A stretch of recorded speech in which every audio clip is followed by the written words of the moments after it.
You're here to find out if the darn thing is actually better or worse than previous attempts. Quick note, nobody provided me the M2 MacBook Pro 13.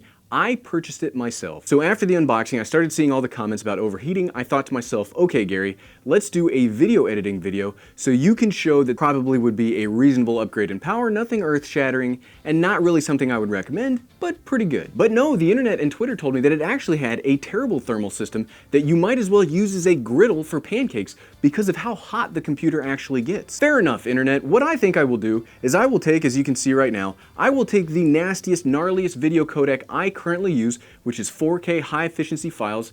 We'll set it up in a non-Apple-based editing program, and we will render it and run it for an hour to see what happens. 1 hour later, the computer not warm, haven't even seen the CPU tick up in any kind of issue, no problem. But no, Gary, you're actually using 4K. That's not going to stress the computer. What are you doing, Gary? It's got video encoders built onto the processor. That's not a good test. Okay, fair enough. I'll get some of that 8K raw Canon files that everybody's been talking about.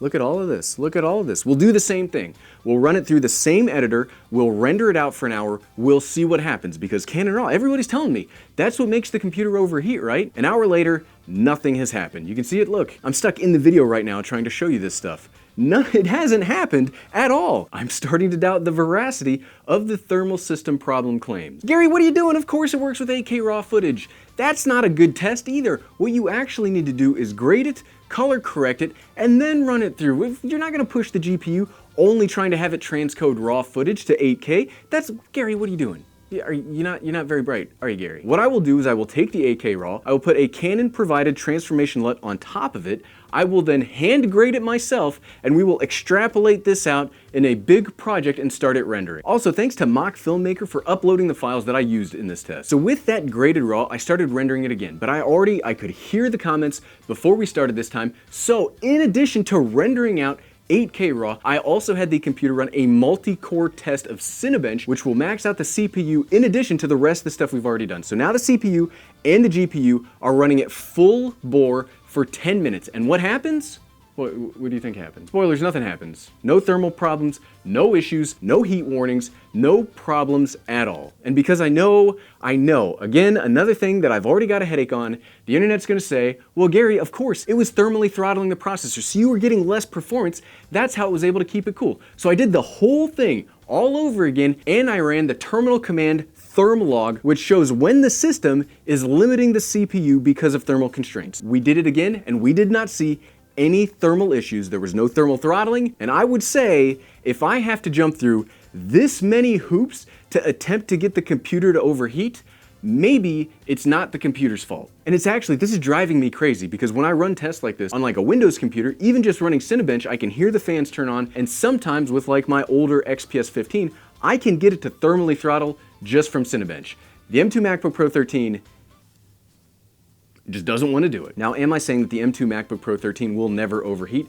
No, I can't say that. I cannot prove a negative. I am sure there are workflows out there that will cause the computer to get hot, overheat, and thermally throttle. But me doing all of this insanity hasn't gotten it to thermally throttle. You doing your Excel sheets or browsing the internet is not going to have an issue. Next comment. Well, Gary, but the SSDs are so much slower than previous models. Okay, are they? So I took the Blackmagic disk tool and ran it through the M2 MacBook Pro 13. You can see that I got about 1200 to 1400 in read and then in write speed. But Gary, that's so much slower than what the M1 could do. You might as well transcribe the ones and the zeros yourself in a notebook. Hey, editing Gary here. I'm working on the video here, and I realized as I was testing the MacBook Air, it was fairly full in the hard drive. So I deleted a lot of stuff off of the solid state drive, and we're getting roughly the same write speed between the two computers, with the MacBook Air being slightly faster, and the MacBook Air does have a faster read speed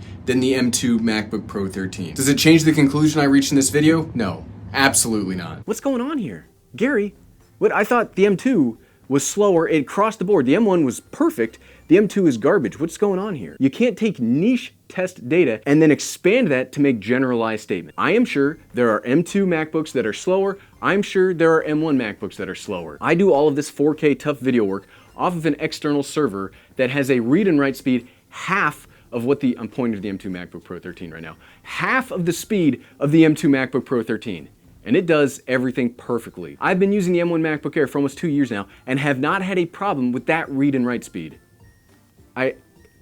I don't know what else do you want me to say? I did test this against my base model Mac Studio and my M1 Max MacBook Pro 16, and those much faster. They flew.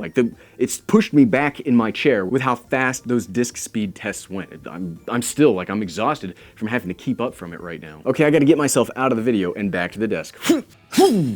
So with all that aside, what have I liked and what have I disliked after a week of use? Well, for starters, I like the power upgrade that Apple's been able to get. I think it's pretty impressive that they were able to get legitimate upgrades in single core and multi-core processor performance without really changing too much about the processor itself. Yes, it's bigger, but it's not a new processor fabrication method. It's still 5 nanometers, which can we all take a step back? And it's crazy to say that so offhandedly. Let's not forget their near competitors still can't match Apple for processor fabrication technology in computers. Will the M2 blow your mind like the jump from Intel to M1? No, absolutely not. It's an evolution, not a revolution. It's almost like someone's been saying that for over a year at this point. I'm not actually sure how folks are getting shocked at this development. In actual use, the computer is very fast. It can play the only real game that I play, World of Warcraft, at max graphical settings at 60 Hz. It does this without breaking a sweat, by the way. And as we saw in the video editing video, it does fine for creative tasks as well. It's not crazy, but with a 4K timeline using 4K high efficiency files, it doesn't slow down at all. That's pretty good. Plus, getting render speeds of about 50% faster than real time, it's good. It's not great, but it's acceptable. The M2 chip seems to be a fairly respectable power increase. However, I often say here, and I stand by the fact that raw power isn't really that important. Usable power is what matters, and on this front with this computer, I'm not seeing a big usable difference between the M1 and the M2. The next thing I've liked is the build quality. Real talk, yes, this is the same design that we've seen for years, and yes, there are things that I'd wish Apple had done differently to bring this model into the present. But it's still a really well put together machine. You get that machined aluminum body that feels very robust, very rugged, and I don't think that can be understated when a bunch of other productivity laptops that I've tried in the past have huge physical quality control problems. I continue to really like this updated keyboard that Apple's produced for the past few years. Yes, I've personally transitioned over to a big old mechanical keyboard for my main desk, but I still really like how satisfying and refreshing the Apple's Magic Keyboard is to type on. The hinges are great, the ports all work smoothly, and I feel like this computer, if you buy it, will last a long time. Okay, so we've spent the whole video so far gushing about the thermal system, saying the hard drive speeds are slower, but so are the M1s, and mentioning that the power is actually an upgrade. There can't be anything you actually dislike though, right, Gary? Well, wrong. There are a ton of things that I dislike about this laptop. Easily the thing that I dislike the most, and is absolutely a deal breaker for me personally, is the lack of Thunderbolt 4. The M2 MacBook Pro 13 and the M2 MacBook Air still only have Thunderbolt 3 ports as their only physical I/O, minus headphone jacks and MagSafe. This is a huge disappointment. If you aren't a ports connoisseur, the reason this sucks is that Thunderbolt 3, or at least Apple's M standard processor version of it, will only allow for one 6K external display. Sure, I've seen hacks about making that more, but I don't necessarily recommend doing hacks. Even as somebody that only uses a single external monitor, I wouldn't want to buy this because in the future, I might want to have 2 monitors. A lot of people like dual monitors, but you are not going to get that here. Transfer speeds for both data and power should be roughly the same. This is strictly the external display support part that is the problem. The next thing I don't like is the screen. Yes, it's a nice Retina panel. Yes, it's sharp and it looks fine. But I've seen what you can do with screen tech now, Apple, and just fine isn't just fine enough. I'm not saying the MacBook Pro 13 needs to have the same screen technology as the, well, not all that much more expensive MacBook Pro 14.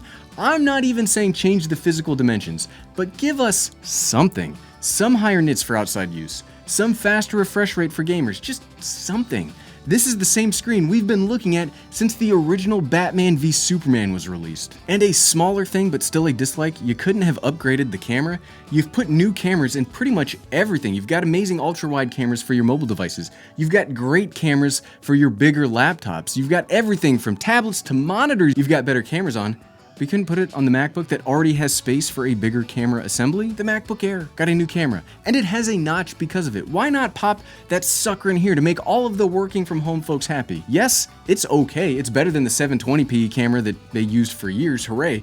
But that's not saying much because that camera was awful. Despite those problems, the thing I've liked the absolute least is the price. Not just the cheapest $12.99 price. I dislike the whole pricing structure for this computer because it just doesn't make any sense. I would argue that the MacBook Pro 13 itself doesn't make much sense now, but I get why it exists. The pricing though, at $12.99, this is already more expensive than the MacBook Air, which will get far more upgrades this time around than last, and that's just at the base. Any upgrade, say to move beyond 8 gigabytes of unified memory, or to make sure the internet likes your 512 gigabyte solid state drive, either of those tax on $200 to the price, bringing us up to $14.99. Both of those together, if we want an actually decent amount of internal spec upgrades, that brings us to $16.99. You know where that leaves us? That leaves us within arm's reach of the $17.99 refurbished model for the MacBook Pro 14. And yes, the MacBook Pro 14 is superior to the 13 in 98% of things. Better screen, keyboard, monitor, processor ports, camera. It's just so good. The only two things that the MacBook Pro 13 has is the battery life and the touch bar. When you strip everything else away, it's just an awkwardly priced machine. I understand why Apple makes it. If something is the second best-selling MacBook, you keep making it and you upgrade the internals. That's how businesses run. I don't fault them for this. It's just hard for me to recommend it to somebody. Okay, so all of that aside, do I recommend the M2 MacBook Pro 13? Only under very strict guidelines. I do not generally recommend the M2 MacBook Pro 13 to everybody. As of the making of this video, the M1 MacBook Air is what still has my general stamp of approval. I would only really recommend the M2 Pro 13 to somebody that currently has an Intel MacBook Pro 13 and you really like the size, the form factor, the touch bar. It's just a computer that you are comfortable with and you want to have the same thing but better. In that case, I understand absolutely this will be a huge upgrade over an i5 or an i7 MacBook Pro 13 and should serve you very well into the future. Besides that person, it's just kind of meh, it's hard for me to recommend. And if you like this video, hit subscribe and then click this video to watch the video editing video with the MacBook Pro 13. Click, click, click, click, click, click, click. Thanks for watching.